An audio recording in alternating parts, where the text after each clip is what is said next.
क्या दोस्तों आपको पता है हाल ही में कोच्चि मंगलुरु प्राकृतिक गैस पाइपलाइन राष्ट्र को समर्पित किसने की है? किस राज्य की सरकार ने बर्ड फ्लू के कारण अलर्ट जारी किया है? किस देश की सरकार ने हाल ही में मौत की सजा को समाप्त कर दिया?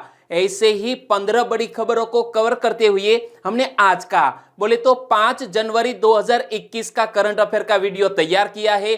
क्वालिटी की दृष्टि से सुपर से भी ऊपर यह वीडियो आप लास्ट तक देखें। लास्ट में मैं आपसे एक क्वेश्चन पूछूंगा जिसका आंसर आपको नीचे कमेंट बॉक्स में देना है। और अभी तक आपने हमारी जीके 2020 चैनल को सब्सक्राइब नहीं किया है तो सब्सक्राइब कीजिए, पास में जो बेल आइकन है उसे भी प्रेस कर दीजिए क्योंकि आने वाले हर एक वीडियो की अपडेट आपको मिलती रहे। बिना वक्त गवाए हम स्टार्ट करते हैं पहले क्वेश्चन से। हाल ही में कोच्चि मंगलुरु प्राकृतिक गैस पाइपलाइन राष्ट्र को समर्पित किसने किया? हाल ही में कोच्चि मंगलुरु प्राकृतिक गैस पाइपलाइन राष्ट्र को समर्पित करने जा रहे हैं आज ही हमारे प्रधानमंत्री नरेंद्र भाई मोदी। यानी कि इस क्वेश्चन का सही आंसर है नरेंद्र भाई मोदी। और यदि दोपहर पहले आप इस वीडियो को देख रहे हैं तो यह उद्घाटन अभी बाकी है। राष्ट्र को इस परियोजना को समर्पित करना बाकी है, लेकिन दोपहर के बाद यह राष्ट्र को समर्पित कर देंगे हमारे प्रधानमंत्री नरेंद्र भाई मोदी आज 11 बजे वर्चुअल माध्यम से कोच्चि मंगलुरु प्राकृतिक गैस पाइपलाइन राष्ट्र को समर्पित करेंगे। और यह आयोजन one nation one gas grid की दिशा में महत्वपूर्ण कदम है। और इससे जुड़े हुए और भी क्वेश्चन बन सकते हैं।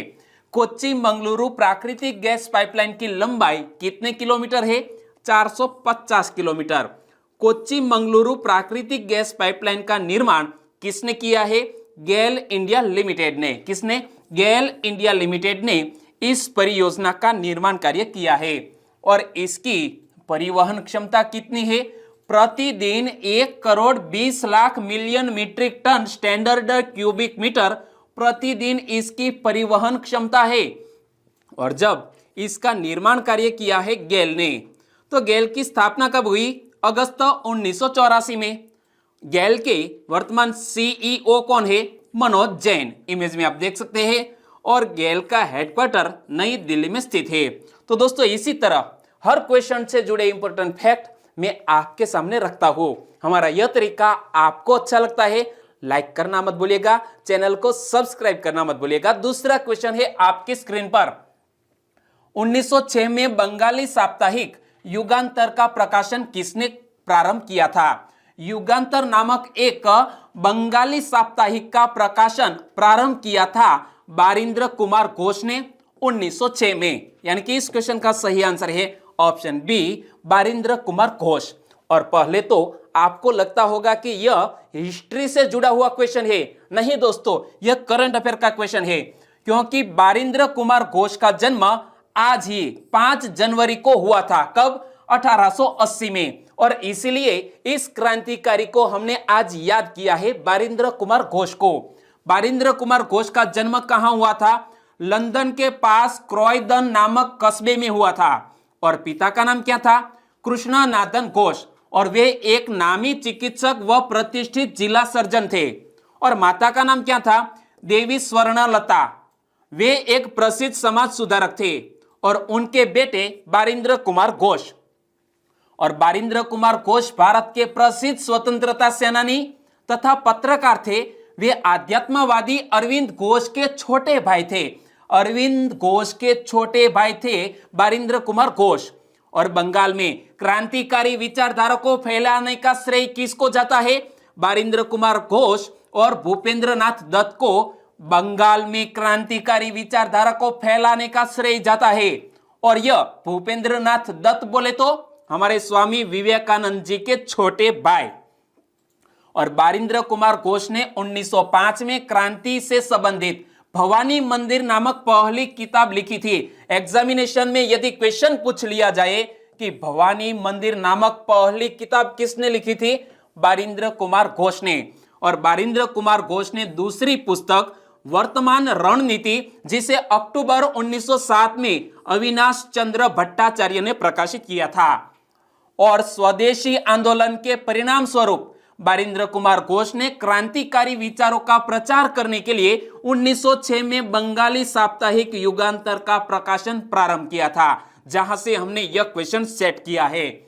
और बारिंद्र कुमार घोष और भूपेंद्र नाथ दत्त के सहयोग से 1907 में कोलकाता में अनुशीलन समिति का गठन किया गया था, जिसका प्रमुख उद्देश्य था खून के बदले खून। तो दोस्तों यहां से भी एक महत्वपूर्ण क्वेश्चन हिस्ट्री से जुड़ा हुआ पूछ लिया जा सकता है, खास तौर पर क्लास 1-2 के एग्जामिनेशन में। अनुशीलन समिति का गठन किसने किया था? बारिंद्र कुमार घोष ने भूपेंद्र नाथ दत्त के सहयोग से। क्लियर। और बारिंद्र कुमार घोष बंगाली दैनिक द स्टेट्समैन और वसुमित्र से भी जुड़े थे, यानी कि बहुत ही एक अच्छे पत्रकार भी थे। और 1933 में उन्होंने द डाउन ऑफ इंडिया, क्या द डाउन ऑफ इंडिया नामक अंग्रेजी साप्ताहिक पत्र शुरू किया था।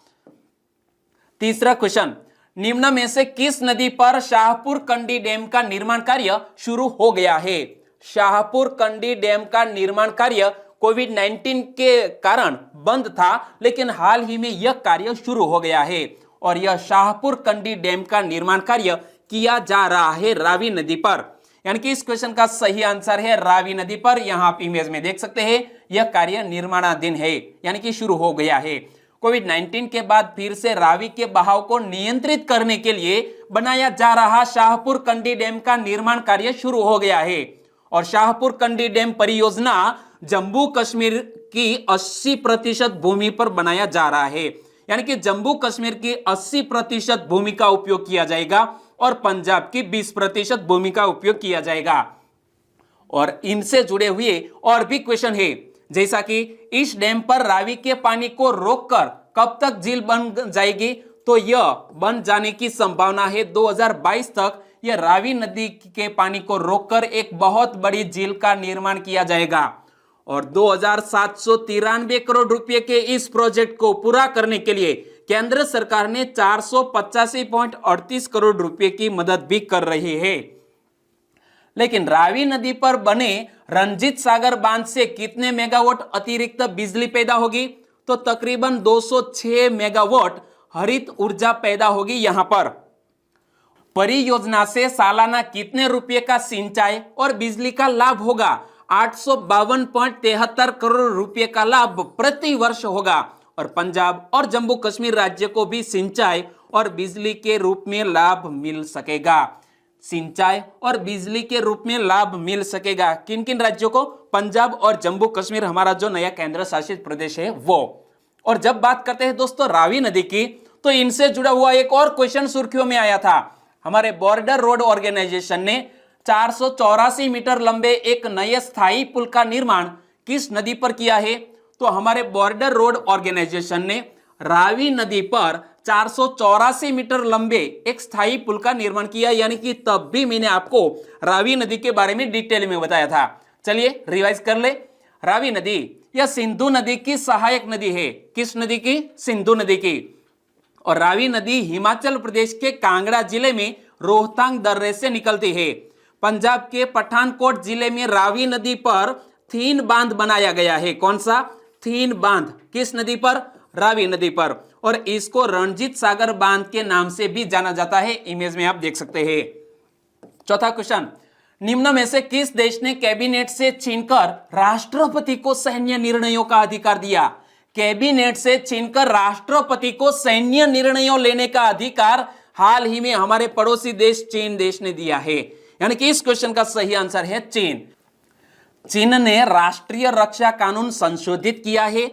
इसके जरिए सैन्य निर्णयों का अधिकार राज्य परिषद यानी कि चीनी कैबिनेट से लेकर सैन्य आयोग को सौंप दिए हैं, जिसके मुख्य देश के राष्ट्रपति कौन? शी जिनपिंग है। यानी कि हमारे भारत देश की चिंता अब बढ़ गई है और सेना के इस आयोग को देश विदेश में मौजूद चीन के सैन्य व नागरिक संशोधन देश के हित में उपयोग करने के अधिकार मिल गया है। और यह संशोधन 1 जनवरी से ही लागू हो चुका है।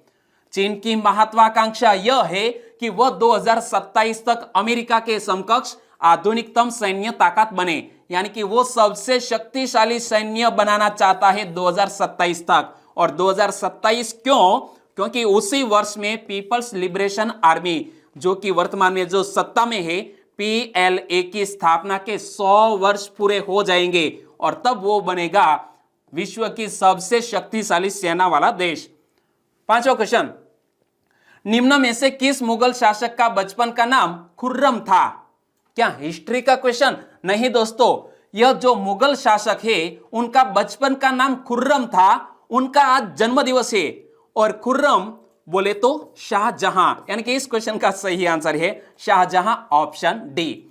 शाहजहां का पूरा नाम क्या था? मिर्जा साहब उद्दीन बेग मोहम्मद खान खुर्रम। नाम थोड़ा लंबा है, एक बार फिर से पढ़ लेते हैं। शाहजहां का पूरा नाम मिर्जा साहब उद्दीन बेग मोहम्मद खान खुर्रम, और वह 5वां मुगल शहंशाह था।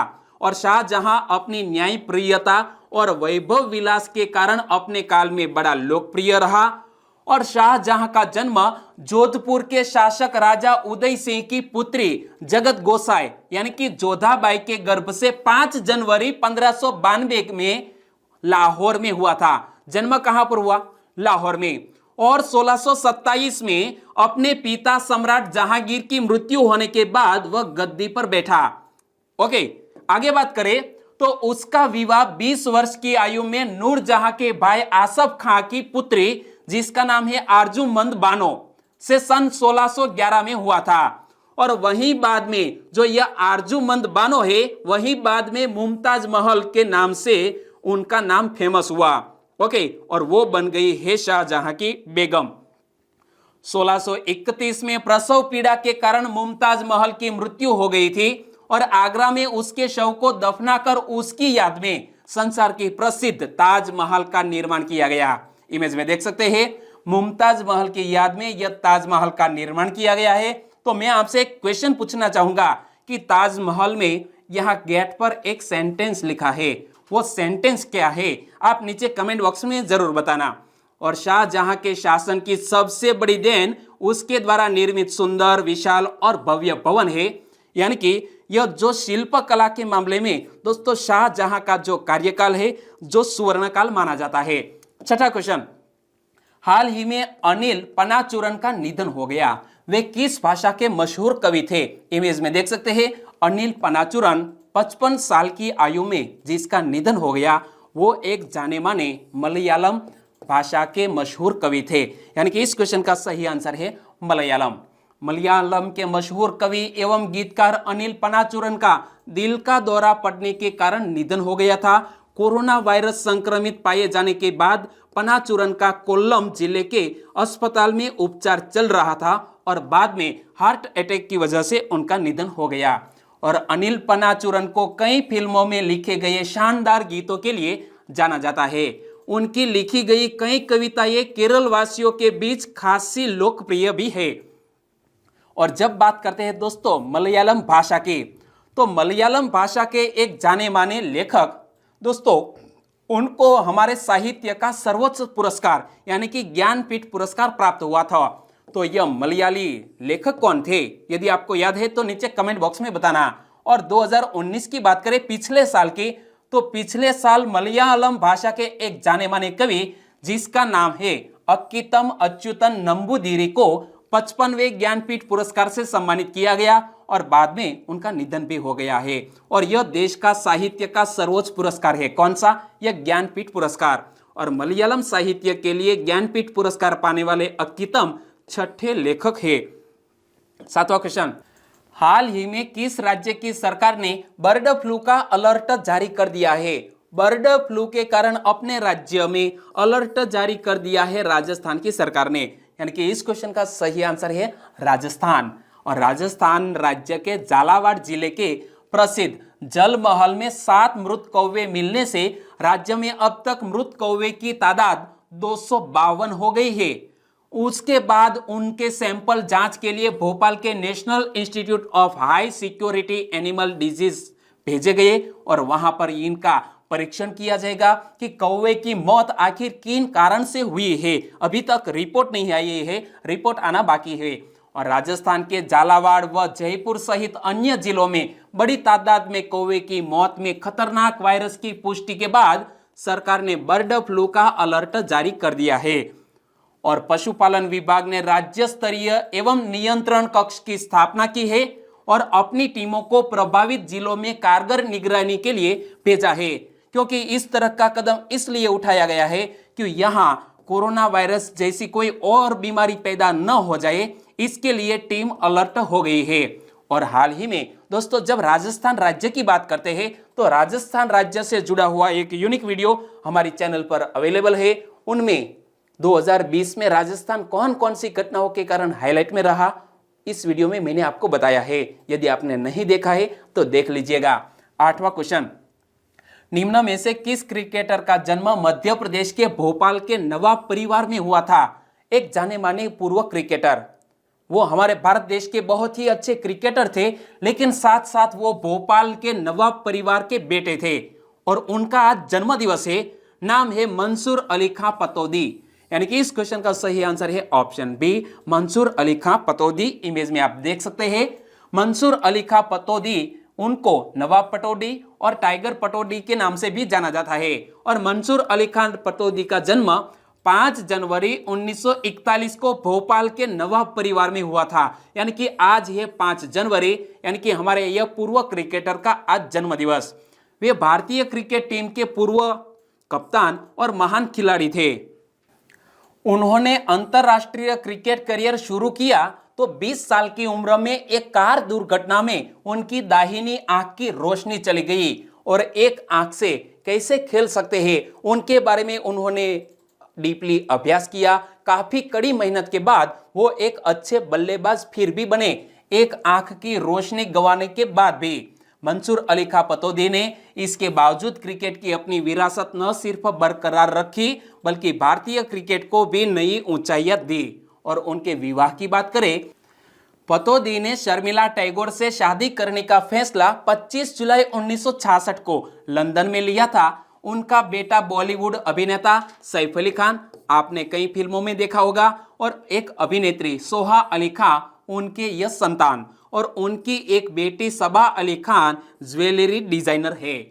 9वां क्वेश्चन, हाल ही में सुर्खियों में रही पौंग झील किस राज्य में स्थित है? यह सुर्खियों में रही है पौंग झील, वो हिमाचल प्रदेश राज्य में स्थित है।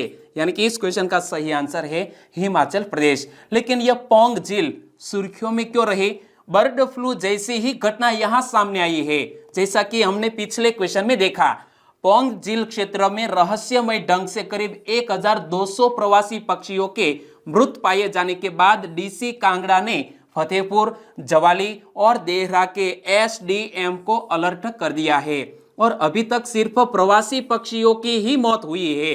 हो सकता है कि इन पक्षियों की मौत बर्ड फ्लू की वजह से हुई हो, तो यहाँ इस तरह की घटना सामने आई, इसीलिए यह पौंग झील सुर्खियों में आया।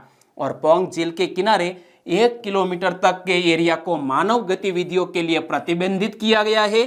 झील के आसपास करीब 11 किलोमीटर के एरिया को निगरानी में रखा जा रहा है। और बात करते हैं हिमाचल प्रदेश की, तो हिमाचल प्रदेश से जुड़ा हुआ एक यूनिक वीडियो हमारी चैनल पर अवेलेबल है। वर्ष 2020 में हिमाचल प्रदेश कौन कौन सी घटनाओं के कारण सुर्खियों में रहा, इस वीडियो में मैंने आपको बताया है। आपने अभी तक नहीं देखा है तो देख लीजिएगा। और कल ही हिमाचल प्रदेश से जुड़े यह फैक्ट मैंने आपको बताए थे, आपको याद है तो मेरे साथ साथ बोलिए। हिमाचल प्रदेश का शाब्दिक अर्थ क्या होता है?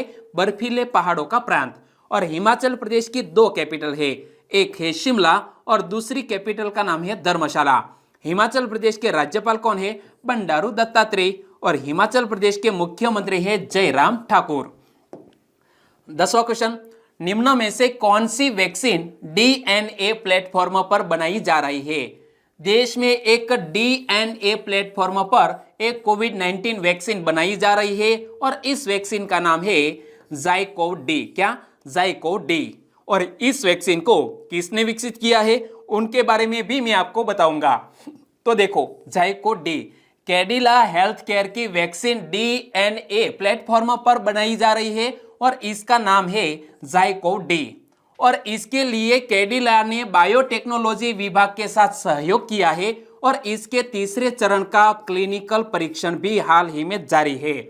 और जब हम कोरोना वायरस की वैक्सीन की बात करते हैं तो एक साथ हमारे भारत देश में 2 वैक्सीन को मंजूरी मिली है। ऐसा दुनिया का पहला देश भी बन गया है हमारा भारत देश। और यहाँ कोवैक्सीन और दूसरी है कोविशील्ड। दोनों को हमारे भारत में मंजूरी मिल गई है। तो drugs controller general of India ने ऑक्सफोर्ड यूनिवर्सिटी ऑफ एस्ट्रोजेनेका की कोविड-19 वैक्सीन कोविशील्ड, जिसका उत्पादन भारत में सीरम इंस्टीट्यूट कर रहा है, और भारत बायोटेक की वैक्सीन कोवैक्सीन के आपातकालीन इस्तेमाल को भी मंजूरी दे दी गई है।